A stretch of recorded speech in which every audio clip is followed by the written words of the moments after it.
I'm going to show you how to make it is beef and ricotta lasagna. And I'm going to wipe this lens off really fast so you might see a little bit of blur. There, can you see better now? Okay. So right now what I'm doing is browning up 1.5 pounds of 90-10 or better. Sorry, my camera's up there. 90-10 or better ground beef, and I just break it up as I'm cooking. That vent on. Hopefully you can still hear me so that it doesn't see in the camera. I just break it up as I'm cooking like this, so that way I don't have to like put it through a food processor or anything along those crazy lines. So as soon as this is done, I will be back again to show you the next step. Okay, so I'm going to give you a rundown really fast of your ingredients. This would be a 15-ounce container of ricotta cheese. You're going to need some non-stick spray. You're going to need an 8-ounce package of oven-ready lasagna, a 12-ounce bag of light. I have 2% with reduced fat, low moisture, part skim, shredded cheese, and then your browned meat. I'm going to go ahead and set you down on my little pan right there so that you guys can actually try to see me layer it. So we'll start there, okay? So here we go. Hopefully you can see. Just going to spray my pan really fast. And then I'm going to spread, oh, I forgot, you also need a container of spaghetti sauce. You're going to take and spread a cup across the bottom. I usually take 2 of these actually, and you're just going to spread that across the bottom. And I just kind of shake it around so that it gets it all over, because that helps your lasagna from sticking. Okay. So that's the first thing you're going to do. Then you're going to take your noodles and you're going to layer them across. And I'll pick you up in a second and show you how it looks. Alright, something along these lines. I use a little bit bigger of a pan because I don't like my noodles like overlapping too much. So that's kind of what mine looks like. Depending upon the size of your pan, then you'll like, here, I'm going to move you there so maybe you can see me. Depending upon the size of your pan, then you would decide what type of like layering you would need with your noodles. So I'm going to put you on hold for 1 second to make sure you can actually see me. Okay, so I'm going to do the next step, and I'll set you down just where you were before, because you could see me pretty good. At least what I was doing, you could see pretty good, and then go from there, okay? So here we go. Okay, so you're going to take half of the beef and you're going to spread that on. There we go. And I just kind of toss it in, and I'll pick it up and show you what that looks like. Get it nice and like broke up or whatever. Yeah, I think that looks pretty good. Okay, so that's what that looks like. And the next step you want to do is you want to take 1/4 of a cup, and you want to measure out your dollops of ricotta cheese. So, I mean, it doesn't have to be precisely 1/4 of a cup, but you're putting 5 dollops in here. So I do 1 on each side and then 1 in the middle, because it spreads out pretty well when it's cooking up. 2.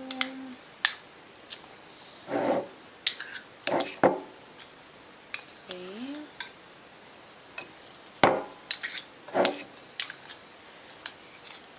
4. And then 5. Okay, so you're only going to need to do that about 1 time. And then what I do, even though it doesn't really say to do it, is I just kind of mush it down a little bit to make sure that it's going to spread nice and evenly when that heat gets to it. Now I've already preheated my oven for 350 degrees, because that's what we're going to put it into, is a 350 degree oven. Now I will show you what that looks like. So that's kind of what it looks like, okay? So I'm going to set it down again. You're going to take another cup of the sauce and you're going to spread that over top of it. Okay. And I like mine kind of saucy, so I always make sure that I'm really being generous with that cup. Okay. And then you're going to well, last time it worked better. I'm going to take a spoon and just spread it evenly over that a little bit. I want to make sure that those noodles are going to be nice and pretty and not too dry, because the sauce is what really helps cook those oven-ready noodles. Okay, and then you're going to take another set of your noodles, and I always go back and forth, and the way I do it, because I want it to have more stability to it. So if I went the same way each time, when I cut into it, it wouldn't be quite as stable. So this is what it looks like now. I'm going to set you back down again. And then you're going to take, I got my other thing of sauce.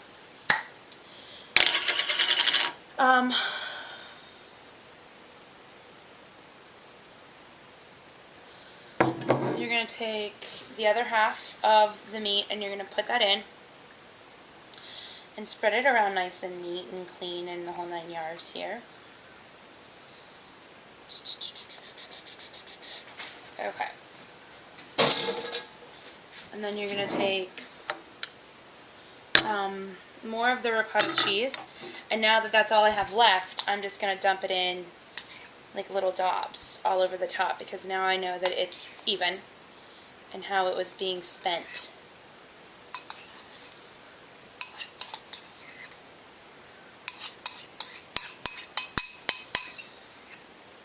Okay. And again, I'm just going to mush those down just a little bit, because I want to make sure that that ricotta gets to everything and not just the little dollop of whatever I have it on. Okay. And then you're going to take another cup of sauce, and you're just going to layer that on top of that. Okay.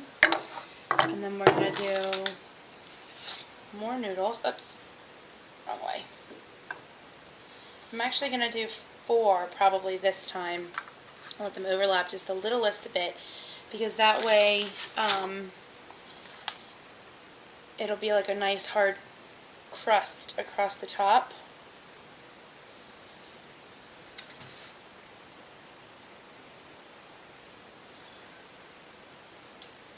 Okay, and then we're going to do another sauce, another cup of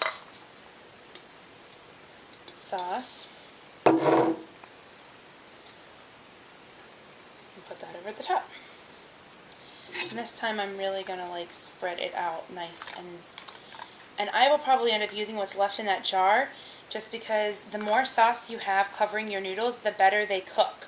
And you really want to make sure they cook, because you don't want those noodles that are like crunchy and whatever when you bite into them. It just doesn't do well. So I'm just going to pour that little bit that was left in there on top. There wasn't that much left. And just spread it out really, really well. So I will show you what that looks like. And we're going to put some cheese on the top of that. That was yummy. Okay, so we're going to grab the quarter cup that we just used, and our half cup, or our full cup, I mean. Okay. And we're putting 1 1/4 cup across the top of this, because you really want to make sure that it gets nice and covered, drenched with that cheese, because that cheese adds a level of insurance too that you wouldn't normally have otherwise, to really help those noodles. There we go. Just a little bit over. Not a big deal. Okay. And this is a Weight Watchers meal. Now this pan you're going to cut into half, and then you're going to cut into half again, and then you're going to cut those halves into halves. So there we go. I always sprinkle just a little bit extra because it's not going to kill my entire family to share an extra 2 tablespoons just to make it look pretty. Okay, I'm going to wash my hands really fast. And then we're going to put aluminum foil on top of that. And we're going to bake it on a baker sheet, which you're actually sitting on right now. So I'll have to get that out in a minute. I'm going to put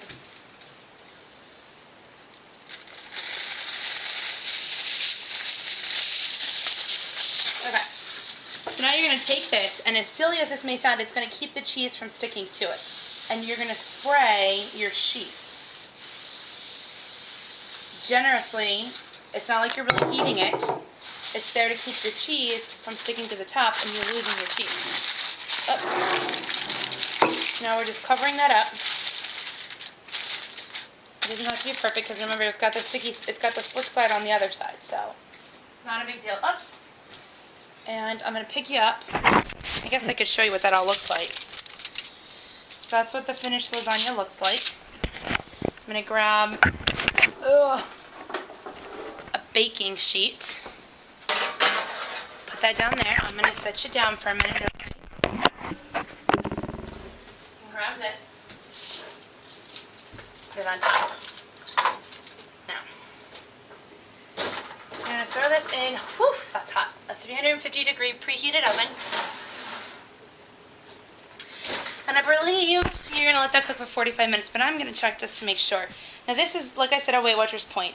1/8 of your container is 10 points.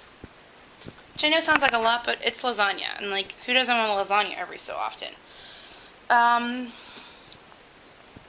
We're going to bake it for 30 minutes, and then you're going to remove the foil and let that cook for another 10. So we're going to go ahead and start the timer.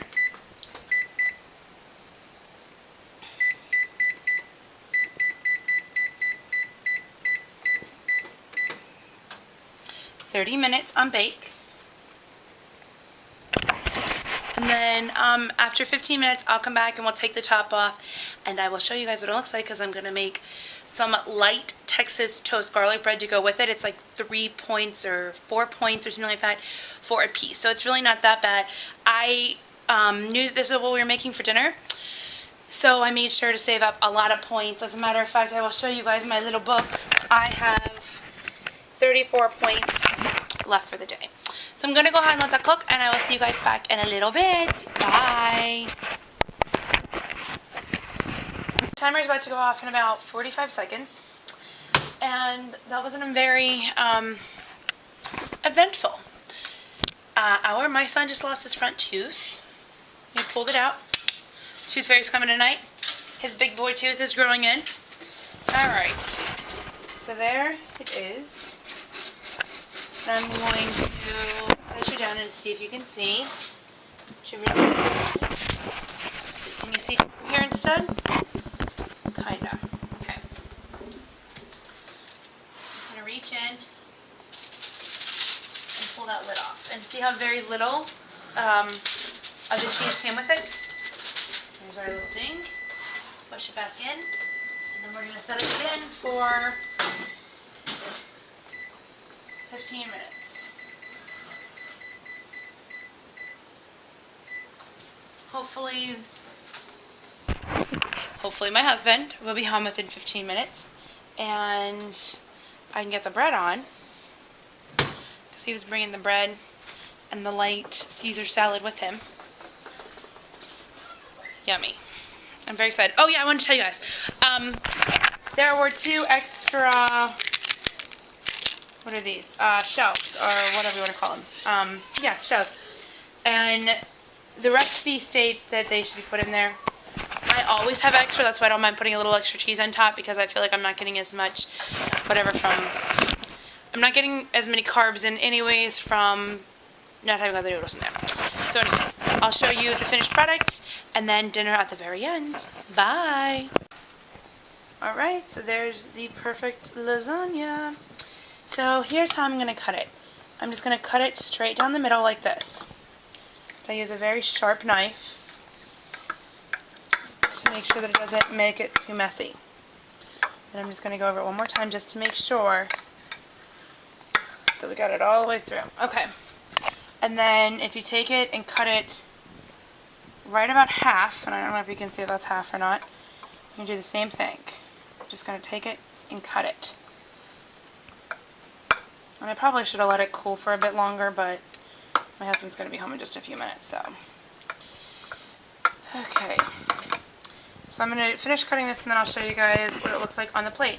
Probably won't be as solid as I would like it to be, but that's because I use a lot of sauce. So anyways, I'll see you guys in a few minutes. Bye.